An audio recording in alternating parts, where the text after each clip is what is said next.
Well, hello! Coming up in today's video, this guy.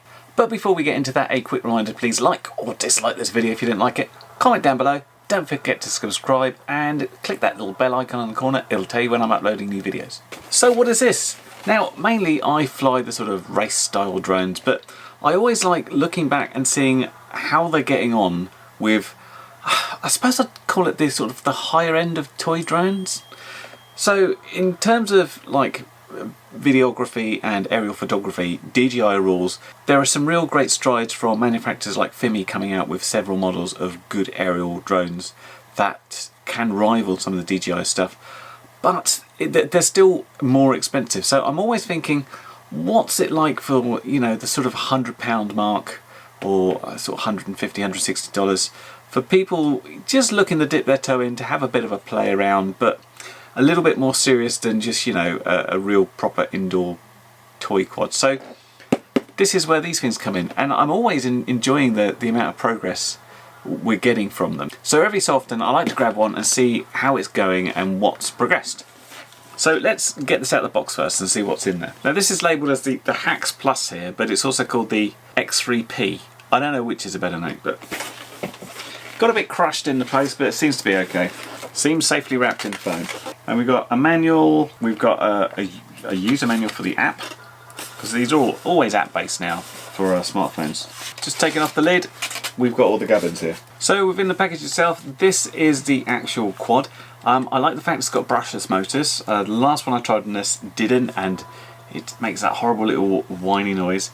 They've very much modelled kind of behind the DJI idea of having the sort of battery compartment in the back. This isn't a foldable frame. This is quite a solid looking X frame here. The actual size of it, according to my ruler, is about 255mm motor to motor. The battery for it is here. There's a 1, 2 or 3 version of the batteries. Obviously you can fly for longer with them, and they say you can do 18 minutes. I noticed there's a little USB port just on the battery, so hopefully that's how you charge it, and it sort of just plugs in like this. Helpfully enough, it's written on what it is. It's a 2000 milliamp hour 7.4 volt battery, so it is a 2-cell. 6 props, so 1 set and a spare of each direction, I'm assuming. Some sort of plastic spanner thing, I'm assuming that's a prop removal too. A USB lead and a screwdriver. So a little holder for your phone for attaching to the remote. This is the actual little camera bit itself that attaches separately. Let's just do that now. See, we've got a little contact thing under there. That slots in like that. So we've got Wi-Fi FPV, which is never fantastic unless you do have a DJI. But the camera should be able to rotate as well. We'll find out about that later. And finally, you got the remote, which is very lightweight indeed. Obviously, it has to get batteries in there, but it's got labelled buttons for, you know, GPS and return to home and camera up and camera down. It's got both sticks are sprung, so this is like a barrow hold thing. So it'll stay there, and it's like go down, go up, rather than a direct throttle stick. That's good enough. So obviously this is not a camera on a gimbal, so we should expect it to shake around. But what I'm interested to know is, have these cameras improved since the last time I used them? This is, I think, a 1080p camera. Yep, it says 1080p on the side, but previously they've been not great quality and very bad FPV quality, so it'd be good to know if that happened. It says the camera will tilt down up to 90 degrees. It's got a barrow hold, as I said, a position hold. It's got a follow me mode. It's got waypoint flying, and of course it's got return to home. So all these things fairly friendly to a beginner. The range of the FPV, typically when I've been using these ones, it's been going dodgy around 60, maybe you get 100 meters out of this. This reckons you can get up to 300 meters, which would be nice if that happened. But I've put all this together, read the instructions properly, and we'll go out and have a fly with it, see how it feels. Join me in a bit. Okay, well, there's a few things I just wanted to touch on about the setup point of view. The props spin on to a certain amount, and if you remember, we had that funny little tool. This basically fits in between. Just actually show it properly. That's better. This actually fits just over the little motor bits, and you can then hold the motor down and get that nice and tight. The battery is indeed chargeable from a normal USB port, although this does mean that the charge time is quite lengthy, so get a multiple pack if you want to. There is a little blue LED that comes on and flashes. When that goes out, it's all done. The camera module has the slot for the SD card here, so you need to make sure that's in before you go up. When you turn the remote on, and it won't be very clear outside, you have this little screen that shows you what's going on. So what mode it's in. At the moment it's flashing, so you can only go indoors. The amount of battery, the height, the distance, the speed. You've also got the number of satellites here. I'm indoors, so I've got 0. But that actually works quite nicely. Right, well, we're in the garden. So I just wanted to see the setup of this. See how it feels before I get out there. This is with my phone, which is an XR, which seems slightly only just fits, but let's check the calibration works. So what I want to do is a compass calibration. So we go to opposite corners. Okay, we need a beep sound. Okay, there's your beep. Right, let's try the rotation again.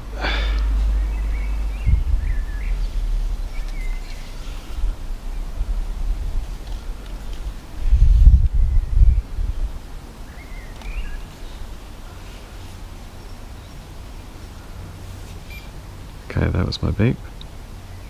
Still covered in spiders. Upwards.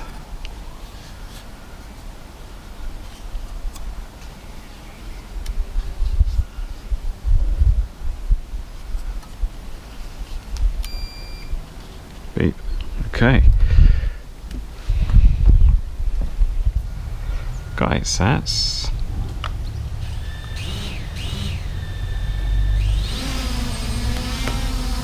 Says it's in GPS hold.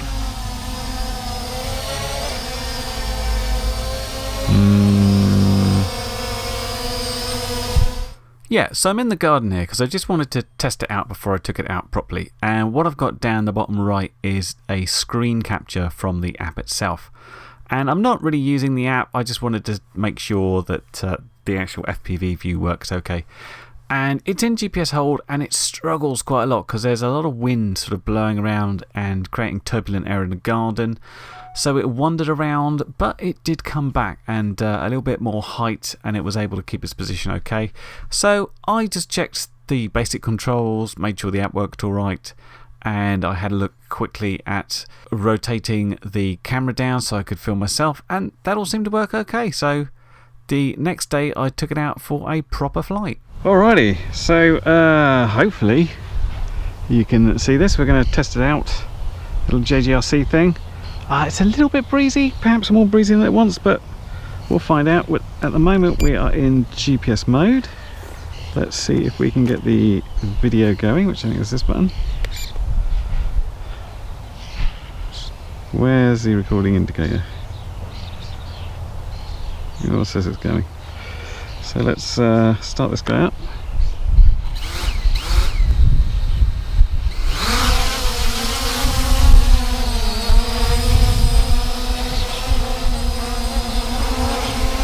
Just before we get going properly, I just want to explain the view we're looking at here. Obviously the main screen is the view from my head cam, which shows the quad in the main part. The bottom left is the view to the controller. I just wanted to show you the app as it's happening live and what my fingers are doing.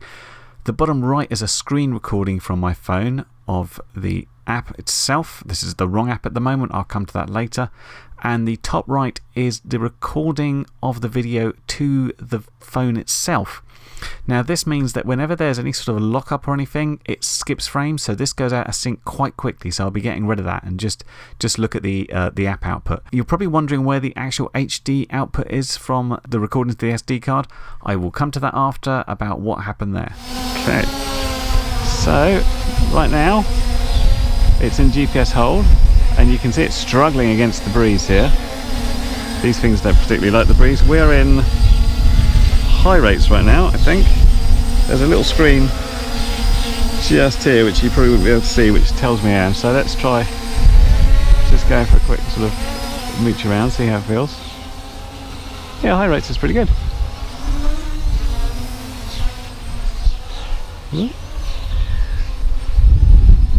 Wow, slam those brakes on. Whoa, big old drift. Where are you going?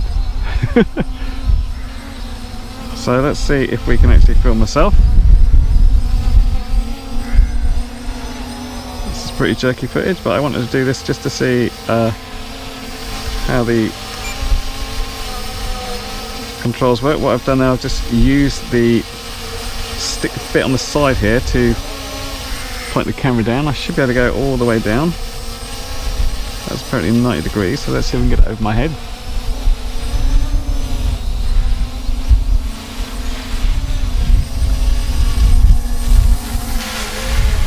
Well, I was there. Can I do that? Bit of a drift-tastic thing going on.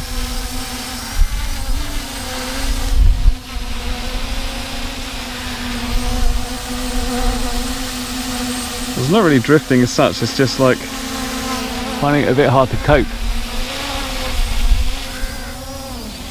with the amount of wind. Alright, so let's put that camera back up a bit. Oh, that's not the right one. Camera up. Goes like this. Oh. Goes that. Is that up?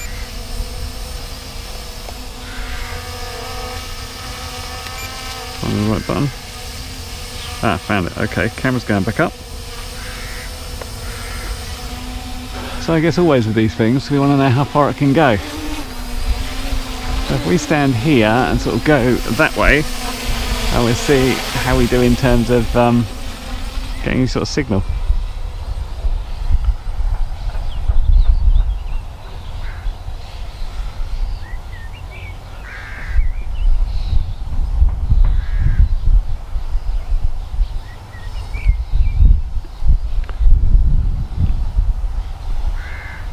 It's still going at the moment.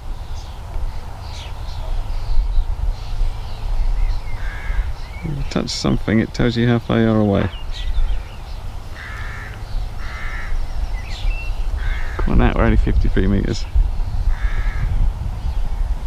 A little bit higher. Video's getting a bit jerky.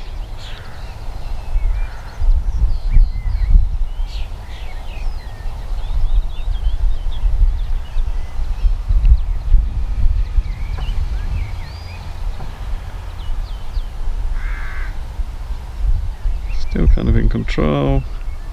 Can't really see the quad anymore, so it's not doing badly.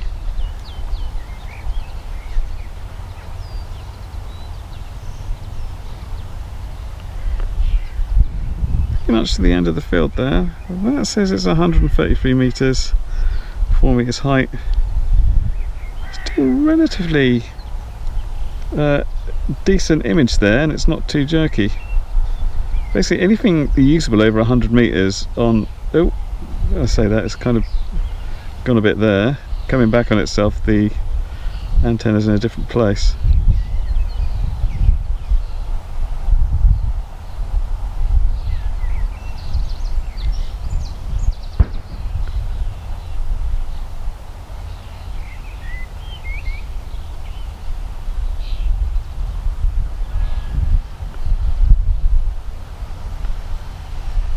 Away from the cows if we can. So I can see me, but I can't see the quad. Pretty low, but yeah. Oh, there it is.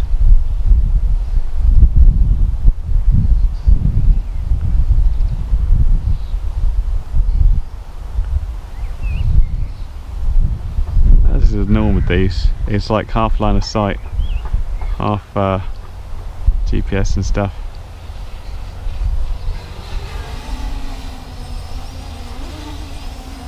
So let's send it out over there. We can try a return to home. I'm just needing to make sure, because of course I don't have any idea about obstacles and stuff. We need to make sure it's got a fairly okay route to get there. So let's just check it up there. Spin him around so he's vaguely looking at me. Yeah, as you can see I'm not too far away, and then we've got this button here. So what's going to happen? It's drifting away at the moment over there. You don't like that? Bring it up. I did not like that. I don't know where the hell it was going.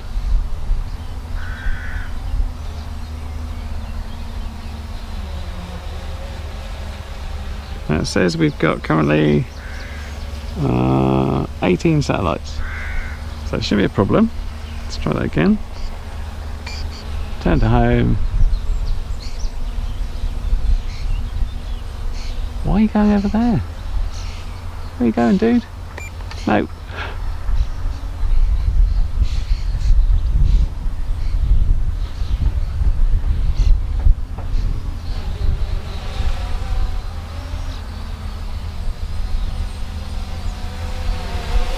Okay, what I'll do, I'll make it a little bit easier for you. I'll put you over there and see if you can fly in the right direction, okay?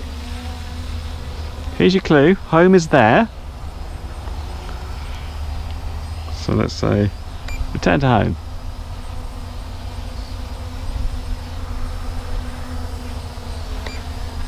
Return to home just seems to drift. Oh, I know why. It's because I'm putting it indoor hover mode.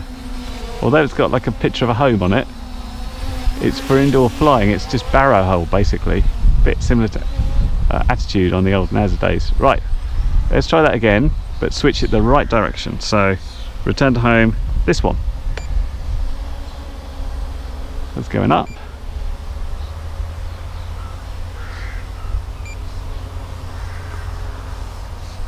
Give me a little bleep. Seems to be coming on back.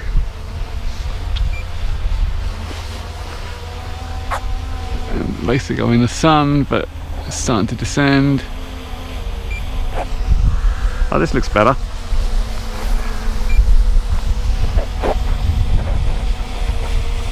Yes, I'm happy with that. Always read the instructions properly. Let's see if I can bring out of return to home by just, yeah, flicking back to GPS does that. Alright, that's one thing.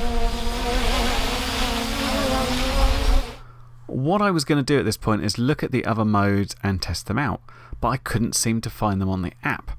What I didn't know at the time, and it took me a little while to figure out, is that I actually was running the app for the wrong version of the JRC quad, and I needed to use a different one to find it. I mean, I didn't let that bother me. I took a few photos, I brought it down, eventually I sorted it out, but here was the problem with the app. Just to explain what went wrong with the app, basically I'd selected the right model, I'd done some tests, and I'd come out, and then I went back in the app, and without looking, I just said connect, and kind of expected it to work, which it of course does, but all of this is now on a completely different app. So with this one, I found there was a side to pop out, and then you can record that way. What you have to do is basically every time you use it, go all the way down to this thing called the X3 Plus, and that is the proper version. But you'll notice, of course, it will show the screen and it'll do certain modes. It'd be nice if it had some way of talking between itself. So it said, I am a JJRC whatever, therefore I know which app to use. Well, it's always fun when you find out what the problem was, and it defaults to the wrong model basically. So we've got the other things here which we just didn't see before, so let's see if we can get it up and give it another quick try, because we haven't got much battery left. We are, see if it will go onto a video. If you look at this, we've got things like the circles that just turn the screen upside down. No, that's the screen upside down thing.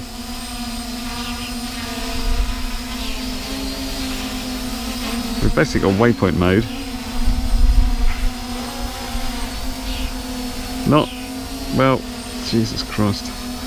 Not that it really gives us much things except for Chinese messages, which is not particularly useful. So let's try, so circle radius. Okay, so give me a 5 meter circle. See what it's going to do. No, I don't want that.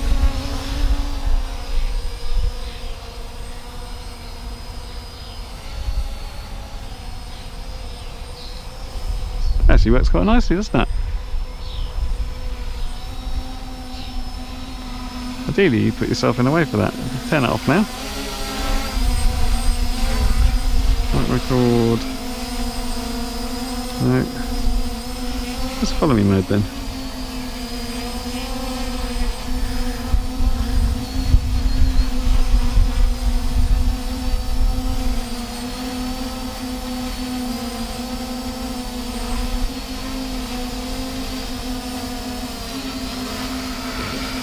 Well, the more interesting mode I was looking for was called Follow Me, and I can't find that. It's not this one.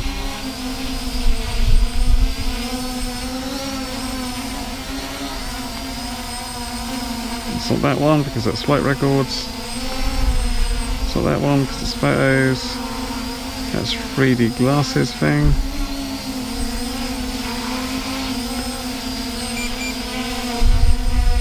Any better? It doesn't seem to be recording from 6. Oh, there we go, it's here. Follow me. Okay, can you see me? Ah, see you later, I'm going, man.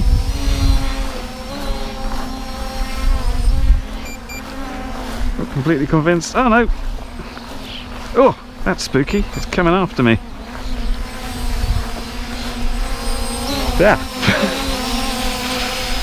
I think it tried to kill me. For some reason it decided it was going to go in front of me. I guess that's... Yikes. Where are you going? Ah! I think it's doing a low battery return to home. Okay. See if it works.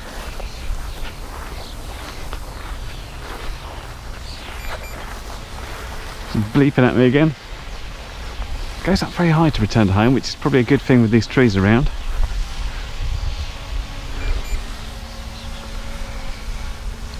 This is a much better interface, I find. Ugh, can't believe that.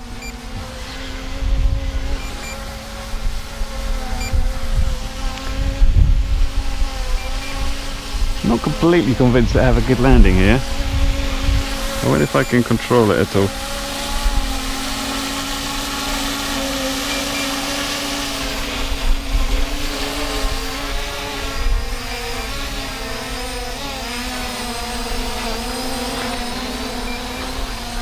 No, it wants to go down.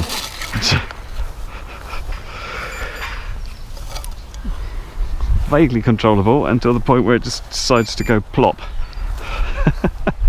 Okay, once it's landing, it's landing. So at the moment you will see I'm connected to the drone and it's looking up at me here, filming myself with several devices. Now what I found is we have a problem. It was just, there you go, it can point at a 450 and a ZX Spectrum. Now you got two things on here. So on the app you'd kind of expect it to be here, but it's not. But if I go into this where you get more of the options, like that's a follow me mode, the return to home, the takeoff, this is where you can actually say, okay, I want to start recording. But this just records to the phone itself. And of course if you get any lockups or issues with not getting a strong signal, you basically will lose bits of that. If I press this button here, which is supposed to be recording, we see we get no indication on the screen here. If we look very carefully, we seem to get a flashing LED suggesting this is recording. But is it? That's the big question. So if we press that button again, this one here, now we seem to have a rapidly flashing LED. So was the first one off and this one is on? I don't know. So the result of this, and what I'm talking about with the problem, is all that flying I did outside, I got nothing recorded on the SD card apart from some files that were unreadable and unfixable by anything. And these were small files as well. They were like 3 megabytes, 4 megabytes. There's one for 44, but they were all unreadable and I could not fix them. When I just did this test now showing you this, and I turned it on and off several times, I successfully got this recording, which you are seeing several times over because it's very short.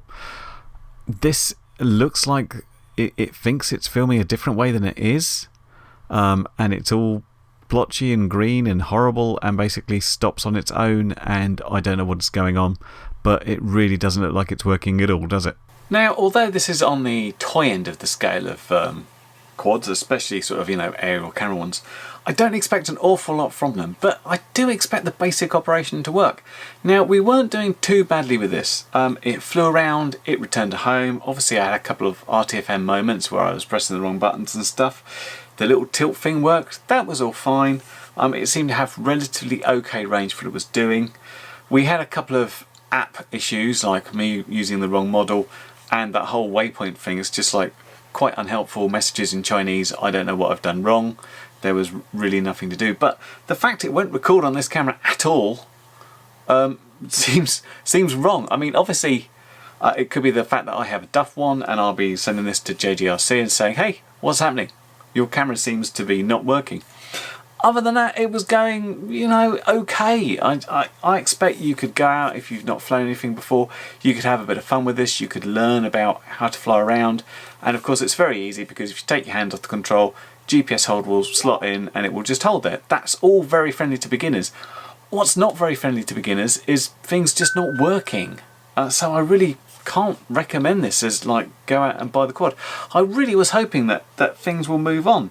I mean, it had a follow me mode, it had a circle mode, it's got a tiltable camera, that's quite good. But 2 years ago, I was dealing with, I think, better than this. If you go back and have a look at the review of this one, this is the Bugs 2. Again, it's Wi-Fi FPV, but this flew really nicely. It was really solid.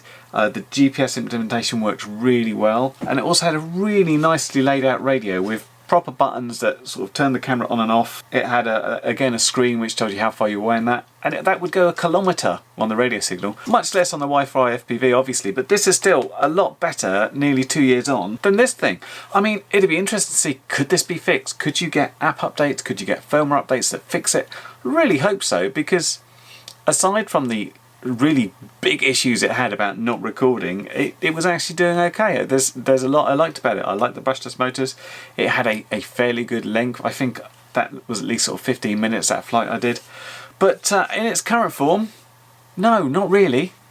Anyway, this has been the JJRC X3P, and it was kindly supplied by Banggood for review, so thanks to Banggood. There will of course be links down below, but I'll also have links down below for this guy along with my review, because frankly it was better and it's a little bit cheaper. In the meantime, I hope that's been useful, and I'll catch you in the next video.